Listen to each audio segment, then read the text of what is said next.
It happened again? Seriously? Like a second time in a row, really? Wow. Hi, I'm Weston. I love talking about the Rangers, and I'm here to recap Game 32 of the regular season. Rangers over the Flyers, 8-3. Little story, right, before I get going on the recap. A little story. So today I was talking to a person about the game tonight, and I was talking about how I was pretty excited for it, a 9-0 tromping by the Rangers. That's going to fire the Flyers up. This is going to be a super entertaining game. The Flyers who are fighting for their playoff lives right now. They were pretty well in the driver's seat on making the playoffs, and then they've stumbled a lot. And I'm like, this is going to be a fantastic game, You look at them, you look at the Rangers, they're pretty close, skill-wise. I thought it was going to be another fantastic, well, not another fantastic game. The last game was fantastic, but only for the Rangers. Like, this is going to be a super close game. And then I also remarked on how the 9-0 game, scoring 9 goals in a singular game, that is such a oddity that isn't going to happen for forever. I believe the last time they said a game happened where the Rangers scored something like that, a 9-0 game, or winning by 9 or more, happened in like the 80s, if I'm not mistaken.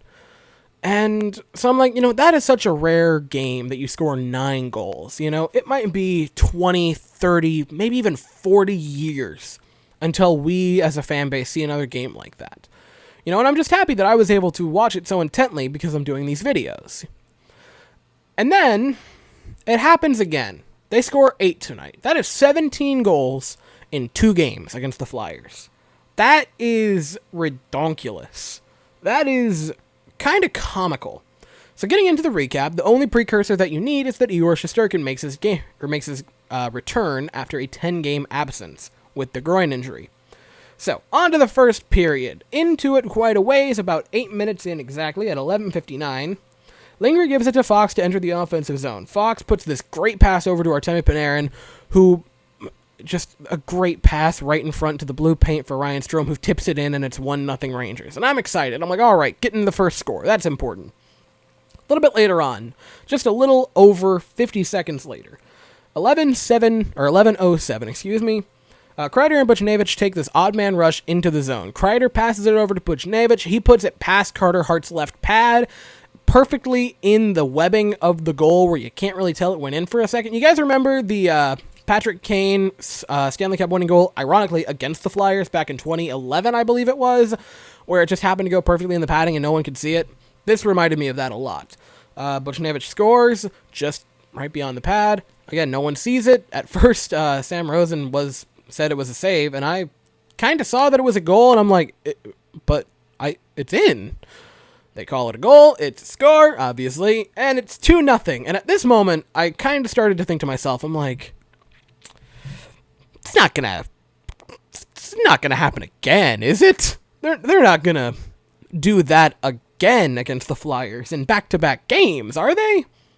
A little bit later on, 10:31, Brendan Smith and a Flyer get into a fight, and both of them head to the box for fighting, obviously, so that happens a little bit later on after that. 7:10 left in the period. The Flyers trip Capo Caco, and the Rangers get a power play. How about that? Maybe our power play can cash in. And they would. 6:24. Ryan Strome and Adam Fox are passing it back and forth to each other around the blue line.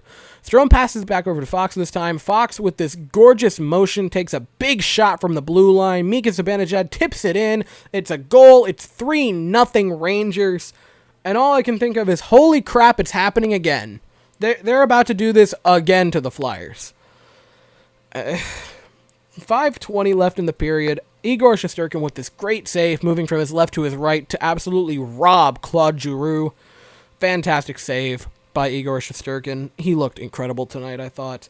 Much later in the period, 47 seconds left, a cross-checking call for the Flyers. I believe they cross-checked Ryan Lindgren. I could be wrong. Rangers get a power play for the last 47 seconds of the second, or first, good lord, I can speak English, I swear. The last 47 seconds of the first period, and a minute 13 going into the first because they can't score in the 47 seconds. Whatever, maybe we can get a power play goal and make it 4-0 in the second, I thought to myself, and they would. So a fantastic first period by the Rangers. They made maybe 3 mistakes in total in the first period. All of them were saved and cleaned up by Igor Shesterkin, who had an outstanding first period. Also, the Rangers had 7 shots and 3 of them went in the first period, which is kind of insane. the Rangers have kind of made Carter Hart their child. So, on to the second period. 1906. The Rangers are just peppering shots on goal against the Flyers, but they can't quite get anything. The Flyers start to clear it, but they can't. Adam Fox gets it. He passes over to Mika Zibanejad for a one-timer. He threads the needle. It's 4-0 Rangers. And I'm like, it's going to happen again, isn't it? These crazy sons of guns are going to do it again. And 18:45 left in the period.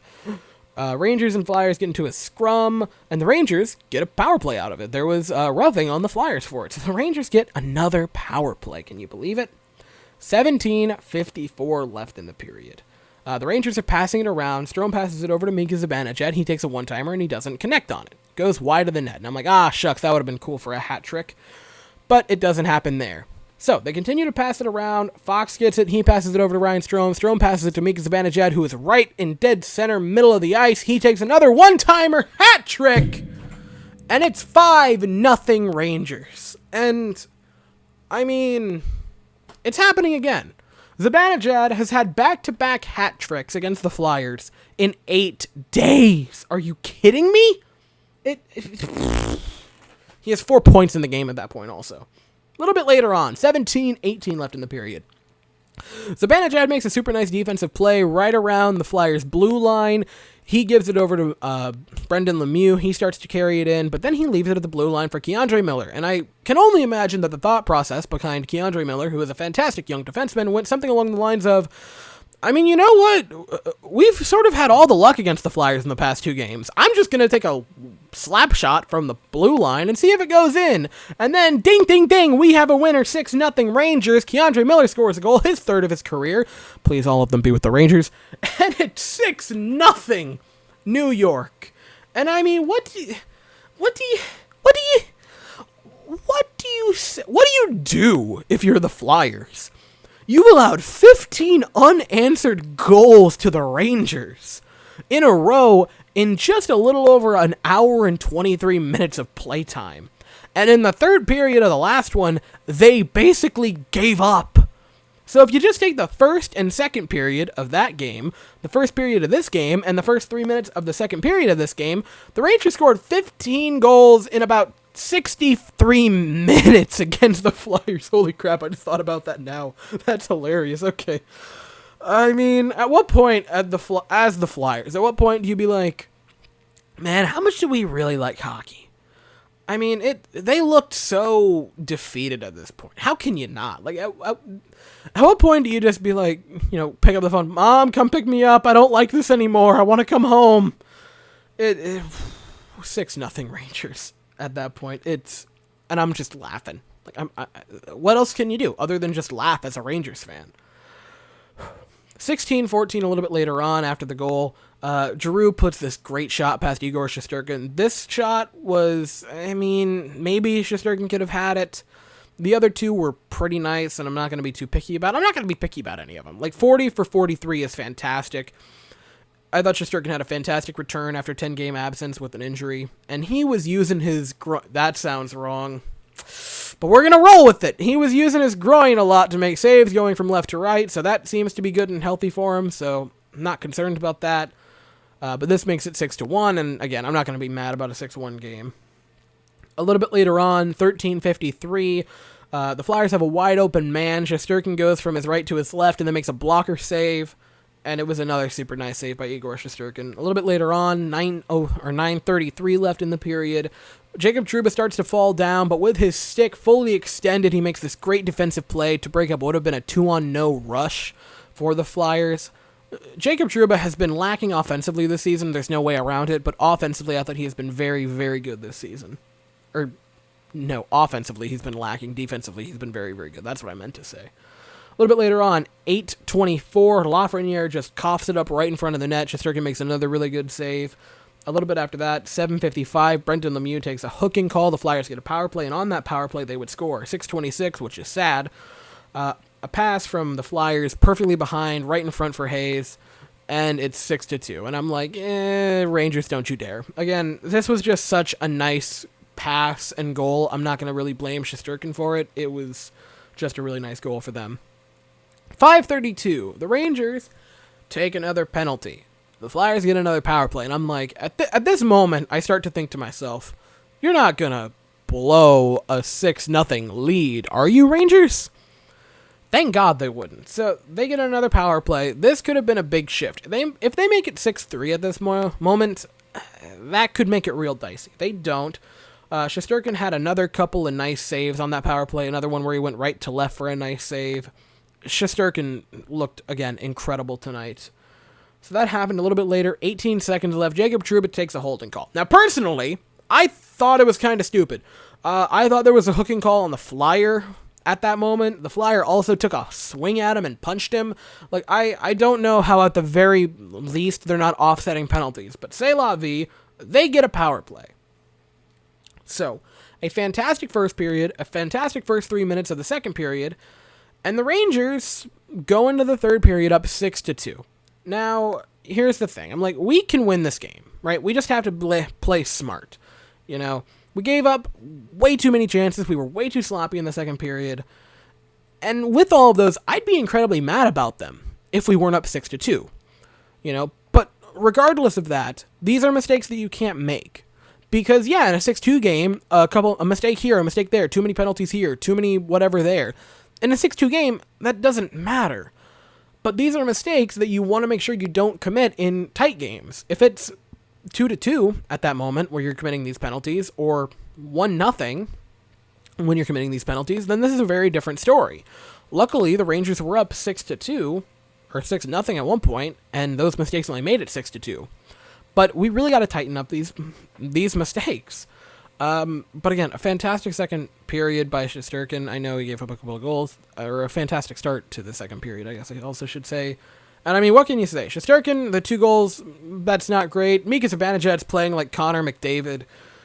Fox is incredible. I believe he had 4 points at that point of the game. I mean, what can you even say? So on to the third period. Right after what might have been a puck over the glass on Buchnevich, and the Flyers were mad about it. 19:27, Mika Zibanejad and Pavel Buchnevich get a 2-on-1 breakaway, shorthanded.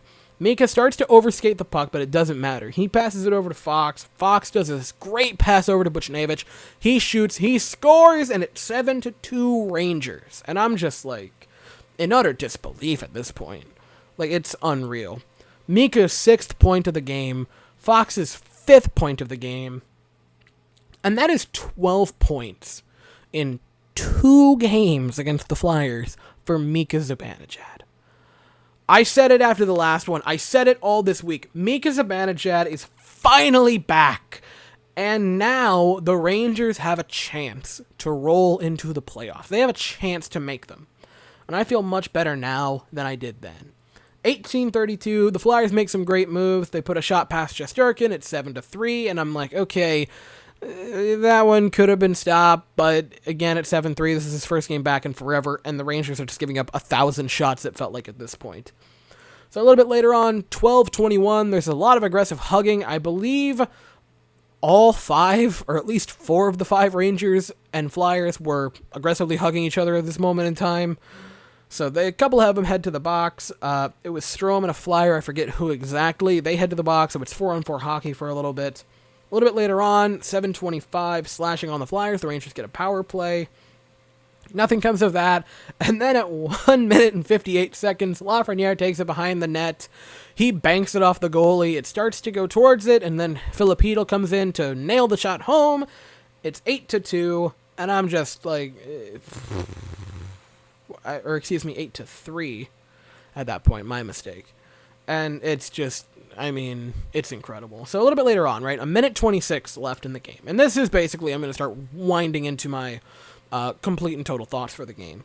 Lemieux and Morin get into it right in front of the goal, and it ended with Morin grabbing Lemieux by the hair and throwing his head to the ground, which, as a man with longer hair, no. That's against all codes of conduct. They were in a fight. Rooney and another Flyer were starting to get into a little shouting match. And the Flyers at this point were just incredibly frustrated. And you can totally tell. Which, I mean, hey, I've never played a sport organized. But I can only imagine that after allowing 17 goals in 2 games against the same team, yeah, you're going to be beyond frustrated. They were in the driver's seat a week ago.